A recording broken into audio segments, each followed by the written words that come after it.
Praise the Lord, ஹல்லேலூயா. கிறிஸ்துவுக்குள் பிரியமானவர்களே, இந்த அருமையான காலை வேளையிலும் தேவ சமூகத்துக்கு வந்தவங்க ஒவ்வொருவரையும் இயேசுவின் இணையற்ற நாமத்தினாலே அன்பின் வாழ்த்துக்கள். இந்த ஓய்வு நாளிலும் தேவ சமூகத்துக்கு வந்திருக்கீங்க. நிச்சயமாய் கர்த்தர் இந்த நாளில் உங்களை ஆசீர்வதித்து நடத்த வல்லவராயிருக்கிறார்.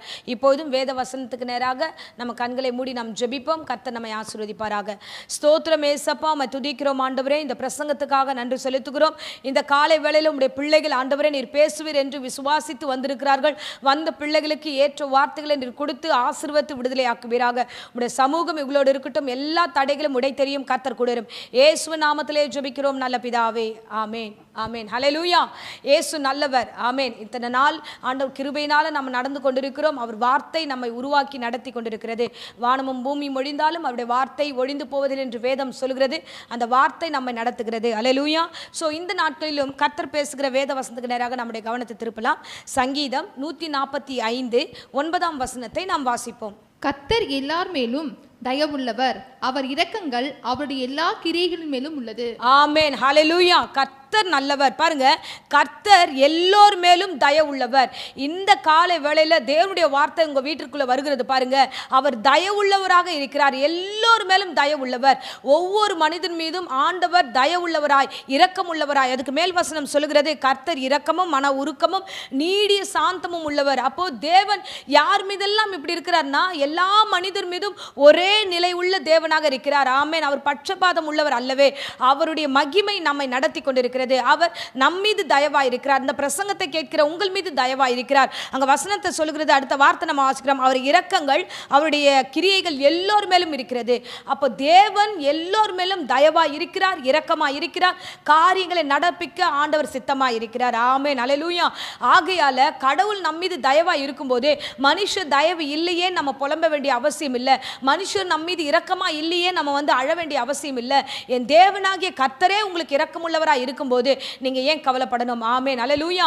பாருங்க, இயேசு கிறிஸ்து ரட்சகன் என்னைக்கு ஏற்றுக்கொண்டீர்களோ அன்றைக்கே அவர் பெரிதான இரக்கங்களினால அவருக்குள்ளாக நீங்கள் வளர்க்கப்பட்டு வருகிறீர்கள். அவர் தயவு கொடுத்தபடினால சகலவற்றிலும் நீங்கள் ஆசீர்வதிக்கப்படுகிறீர்கள்.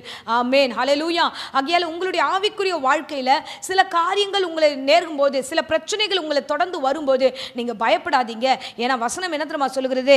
ஏசாயா 43ஆம் அதிகாரம் 2ஆம் வசனத்தை நாம வாசிக்கிறோம். நீ தண்ணீர்களை கடக்கும்போது நான் உன்னோடு இருப்பேன், நீ ஆறுகளை கடக்கும்போது அவைகள் உன்மேல் புரளுவதில்லை, நீ அக்கினியில் நடக்கும்போது வேகாதிருப்பாய், அக்கினி ஜுவாலை உன் பேரில் பற்றாது. ஆமென், ஹல்லேலூயா. எவ்வளவு அழகா அந்த வார்த்தையில ஒவ்வொரு இடத்துல பாருங்களேன்.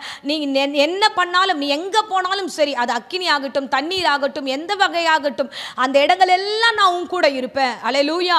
அவைகள் உன்மேல் புரளுவதில்லை. சோ தண்ணியோ எந்த காரியமோ எந்த பிரச்சனையும் உன் மீது புரளுவதில்லை. ஏன்னா தயவுள்ளவராகி கிறிஸ்து உன்னோடு இருக்கிறார். தயவுள்ளவராகி தேவன் உன்னோடு இருக்கிறார். பிரச்சனைகளை தாண்டி வருவதற்கு ஆண்டவர் கிருபை தருகிறார். பாருங்க, எல்லா வீடுகளிலும் பிரச்சனை உண்டு, எல்லா தேசத்திலும் பிரச்சனை உண்டு, எல்லா இடங்களிலும் பிரச்சனை உண்டு. பிரச்சனை இல்லாத இடமே இல்லை. எல்லா இடங்களிலும் எல்லா இடத்திலும் பிரச்சனை இருக்கு. ஆனா அந்த பிரச்சனையில நிறைய பேர் என்ன டிசிஷன் எடுக்கிறாங்கன்னா தற்கொலைக்கு நேரா போயிடுறாங்க. பிரச்சனை வருது தாங்க முடியல, கடன் வருது தாங்க முடியல, சில அவமானங்கள் வருது தாங்க முடியல, அவங்க எல்லாம் தவறான ஒரு முடிவு எடுத்துட்டு போயிடுறாங்க.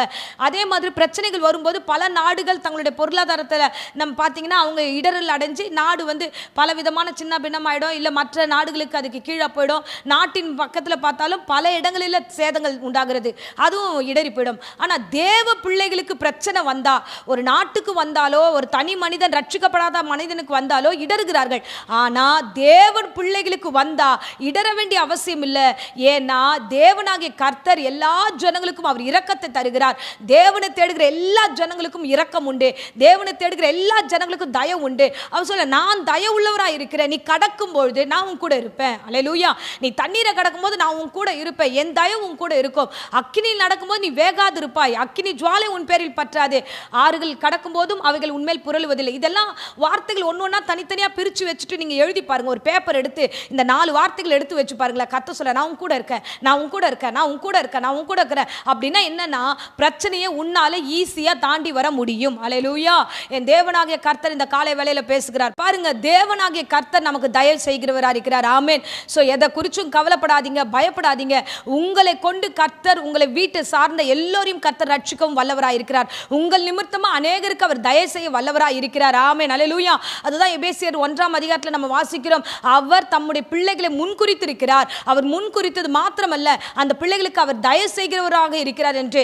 பாருங்க, உங்கள் நிமித்தமாய் உங்களை மாத்திரமல்ல, தேவன் உங்களோடு பயணிக்கிற ஒவ்வொருவருக்காகவும் கர்த்தர் தயவு உள்ளவராய் இருக்கிறார். ஆமென். அல்லேலூயா. ஆகையால் எதை குறித்தும் கவலைப்படாதுங்க. சோ கர்த்தருடைய வசனம், வேத வசனம் நமக்கு போதிக்கிறது. சோ நீங்க ரட்சிக்கப்பட்டா மாத்திரம் போதும், இந்த தேவனாகிய கர்த்தரை நீங்கள் தேடினால் மாத்திரம் போதும். உங்கள் நிமித்தமாக தேவன் ஒரு பெரிய ரட்சிப்பை வைத்திருக்கிறார். சோ நீங்களும் உங்கள் குடும்பமும் ரட்சிக்கப்பட கர்த்தர் ஏதுவாய் இருக்கிறார். பாருங்க, ஒரு முறை பவுலை குறித்து நம்ம வாசிக்கிறோம். அப்போஸ்தலர்ல அவரை சிறைப்பிடித்து கப்பல்ல கொண்டு போறாங்க. கிட்டத்தட்ட பவுலோடு பயணம் பண்ணுகிறவர்கள் 276 பேர் இருக்கிறாங்க. அது திடீர்னு அந்த கடலில் பிரச்சனைகள், அதாவது என்னன்னா, பெரிய புயல், காற்றுகள் அடிக்கிறது, காற்று வீசுகிறது, புயல் வருகிறது. இந்த மாதிரி வரும்போது அவர் பவுல் முன்னதாகவே 100 அதிபதி கிட்ட சொல்றாரு, கூட இருக்கிற அதிகாரி கிட்ட சொல்றாரு, இல்லப்பா இந்த பிரச்சனையா மாறும், நம்ம போற வழி சரியில்லை, இந்த இடத்துல நம்ம போக வேணாம் போது அவர் கேட்க மாட்டார். அவர் மாலுமி சொல்றதுதான் கேட்பார். அப்படிப்பட்ட ஒரு வார்த்தை அங்க சொல்லப்பட்டிருக்கு. ஆனாலும் பவுல் நிதானமாய் தேவனை நோக்கி அமர்ந்திருக்கிறான். காலம், சூழ்நிலைகள் போகுது, போக போக மோசமாகுது. ஒரு பெரிய பிரச்சனை அந்த படகு முழுவதும் அந்த தண்ணீரால சூழப்படுகிறது. அப்போ ஜனங்கள்லாம் பயப்படுறாங்க. சுத்தி இருக்கிறவங்க எல்லாம் அந்த அலைகளை பார்த்து பயப்படுறாங்க. கடல் என்ன இவ்வளோ ஆக்ரோஷமா இருக்கே, என்ன ஆகுமோ, நம்ம உயிர் பிழைப்போமோ அப்படின்னு ரொம்ப பயப்படும் போது, அப்ப பவுல் அவர்களுக்கு மத்தியில் எழுந்து நின்று ஒரு அருமையான வார்த்தை சொல்லுவார். என்ன வார்த்தை என்று வாசிக்கலாம். பாருங்க, நம்ம அப்போஸ்தலர் 27ஆம் அதிகாரத்துல 24ஆம் வசனத்தை வாசிப்போம். பவுலே, பயப்படாதே, நீ ராயனுக்கு முன்பாக நிற்க வேண்டும். இதோ உன்னுடனே கூட யாத்திரை பண்ணுகிற யாவரையும் தேவன் உனக்கு தயவு பண்ணினார் என்றான். ஆமென். ஹல்லேலூயா. சோ இந்த வார்த்தை பவுல் சொல்லுகிறார். என் தேவனாகிய கர்த்தர் என்கிட்ட சொன்னாரு, பவுலே நீ பயப்படாத, உன் கூட யாத்திரை பண்ணுகிறவர்கள் இத்தனை பேர் வராங்க இந்த படகுல. சோ இத்தனை பேர் இந்த இடத்துல இருக்காங்க, உன் நிமித்தமா இவர்களை நான் தயவு பண்ணினேன் என்று வார்த்தை சொல்லுகிறார். ஹல்லேலூயா. ஜனங்க பயப்படுறாங்க. ஜனங்க அந்த இடத்தை சூழ்ந்திருக்கிற காரியங்களை கண்டு நடுங்குறாங்க. உயிர் போயிடுமோன்ற ஒரு சூழ்நிலையில் தவிக்கிறாங்க. ஆனா தேவ மனுஷனாகிய ஒருத்தன் இந்த இடத்துல இருக்கும்போது என் தேவனாகிய கர்த்தர் அந்த இடத்துல இருந்த அநேகருக்கு தயவு பண்ணினார். ஆமென். அடுத்த வசனத்தை நம்ம வாசிக்கிறோம். பாருங்க, வாசிப்போம். ஆனபடியினால் மனுஷரே திடமனதாயிருங்கள், எனக்கு சொல்லப்பட்ட பிரகாரமாகவே நடக்கும் என்று தேவனிடத்தில் நம்பிக்கையாய் இருக்கிறேன். ஆமென். ஹல்லேலூயா. அந்த மனுஷன், பவுலாகிய தேவ மனுஷன் நம்பிக்கையாய் அவர்களிடத்துல பார்த்து ஒரு சொல்லுகிறார், எனக்கு சொல்லப்பட்ட பிரகாரமாகவே நடக்கும், நாம இந்த இடத்தை விட்டு கடந்து போவோம், ஜீவன் நமக்கு கர்த்தர் தருவார், கப்பற் சேதமே அல்லாமல் வேற எந்த சேதமும் இந்த இடத்துல உண்டாகாது, நீங்க பயப்படாம தைரியமா இருந்து நீங்க எழுந்து சாப்பிடுங்கன்னு சொல்லி அவர்களை பலப்படுத்துகிறான், அவர்களை திடப்படுத்துகிறான். ஹல்லேலூயா. என் அருமையான பிள்ளைகளே, தேவனாகிய கர்த்தர் உன்னை தெரிந்து கொண்டார். இன்னைக்கு ஏன் இந்த வசனம், இன்னைக்கு ஏன் இந்த வார்த்தை தெரியுமா? யாராகிலும் ஒருவர் இந்த இடத்துல பாதிக்கப்பட்டிருக்கலாம். ஆண்டவரே, என் வீட்டில் நான் ஒருத்தர் தான் ரட்சிக்கப்பட்டிருக்கேன், இத்தனை பேர் இருக்காங்க, ஆண்டவரே என் நிமித்தமா என்ன நடக்க போகுது இந்த வீட்டில்? நான் உங்கள் நிமித்தமா அந்த குடும்பத்தை கர்த்தர் ரட்சிக்க போகிறார். உன் நிமித்தமா அந்த குடும்பத்துக்கு தயவு உண்டாக போகிறது. உன் நிமித்தமா அந்த குடும்பத்தை கர்த்தர் அழிவுக்கு நேராய் அல்ல, அழிவிலிருந்து கர்த்தர் காப்பாற்றுகிற தேவனாக இருக்கிறார். ஹல்லேலூயா. உங்களை சுற்றி இருக்கிறதெல்லாம் அழிவாய் இருக்கும், ஒரு பயமா இருக்கும். ஆண்டவரே, இவங்க ரட்சிக்கப்படலையே, ஆண்டவரே இந்த அநியாயம் வீட்டில் நடக்குது, இப்படிப்பட்ட பிரச்சனை இருக்கு, எனக்கு பயமா இருக்காண்டவரே என்று புலம்பதுல கலக்கத்தோட இருந்தீங்கன்னா என் தேவன் உங்களை ஆசீர்வதிக்கிறார், உங்களை ரட்சிக்கிறவர். உங்களோடு இந்த வசனத்துல பவுலே என்ற இடத்துல உங்க பேரை போட்டுக்கங்க. உங்களை பார்த்து கர்த்தர் சொல்லுகிறார், நீ பயப்படாத, உன் நிமித்தமா உன்னோடு யாத்திரை பண்ணுகிற, உன்னோடு வாழுகிற, உன்னோடு பயணிக்கிற உன் சொந்த பந்தங்களை கர்த்தர் தயவு பண்ணினார். ஆமென். ஹல்லேலூயா. ஆகையால எதை குறித்தும் பயப்படாதீங்க, தைரியமா இருங்க. நீங்க வசனம் சங்கீதத்துல தாவீது விதமாய் சொல்லுகிறார். சங்கீதம் 16:8 வசனம் சொல்லுகிறது, கர்த்தரை எப்பொழுதும் எனக்கு முன்பாக வைத்திருக்கிறேன், அவர் என் வலது பார்சத்தில் இருக்கிறபடியால் நான் அசைக்கப்படுவதில்லை. ஆமென். ஹல்லேலூயா. நீங்கள் அசைக்கப்படாதபடிக்கு என் தேவனாகிய கர்த்தர் உங்களுக்கு முன்பதாக இருக்கிறார். தாவீது இவ்வளவு நம்பிக்கையோடு சொல்லுகிறார், நான் பயப்படல, எனக்கு முன்னாடி கர்த்தரை வச்சிருக்கிறேன், நான் அசைக்கப்பட மாட்டேன். அதே நம்பிக்கையோடு இருங்க. எனக்கு கர்த்தர் தயவு பாராட்டினார், என் நிமித்தமா என் குடும்பத்தையும் கர்த்தர் காப்பாற்றுவார், அவர் தயவு பாராட்டுவார் என்று விசுவாசிங்க. இந்த விசுவாசமே உங்களை காப்பாற்றும். ஆமென். இப்பொழுதும் அடியேன் உங்களுக்காக ஜெபிக்கிறேன். இருந்த இடங்களை கண்களை மூடி நாம் ஜெபிப்போம். ஜெபிப்போம். ஸ்தோத்திரம் ஏசப்பா, இந்த அருமையான தருணத்துக்காய் ஸ்தோத்திரம் கர்த்தாவே. ஆண்டவரே, இன்றைக்கு கேட்ட பிரசங்கத்தின்படி எல்லோருக்கும் தயவு பாராட்டுகிற தேவன், எங்கள் நிமித்தமா எங்கள் குடும்பத்தை ரட்சித்து தயவாய் நடத்துகிற தேவன். ஆண்டவரே உமக்கு ஸ்தோத்திரம். ஆண்டவரே, எத்தனை புயல் போன்ற பிரச்சனைகள் வந்தாலும் எங்களோடு இருந்து எங்களை வழி நடத்துவேர் என்று வாக்கு கொடுத்தீர் ஐயா, உமக்கு ஸ்தோத்திரம். யாரெல்லாம் இந்த வேளையில பிரச்சனைகளுக்கு மத்தியில, குழப்பத்தின் மத்தியில காணப்படுகிறார்களோ அவர்கள் வீடுகளில் இந்த பிள்ளைகளை கொண்டு ஆண்டவரே ஒரு பெரிய பாதுகாப்பை கொடுத்து ஆசீர்வதிக்கிறதுக்காய் கோடான கோடி ஸ்தோத்திரம். ஆண்டவரே அப்பா, என்ன வந்தாலும் கடந்து போகக்கூடிய பலனை என் பிள்ளைகளுக்கு தருவேன் என்று வாக்கு கொடுக்கிறதுக்காய் ஸ்தோத்திரம்.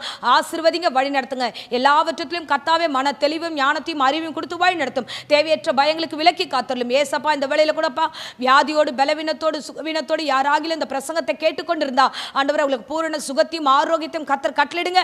பயத்தை விலக்கி காத்தரலும் கூட இரும். இயேசுவின் நாமத்திலே ஜெபித்து ஆசீர்வதிக்கிறேன் ஜீவனுள்ள நல்ல பிதாவே. ஆமென், ஆமென். Praise the Lord. God bless you.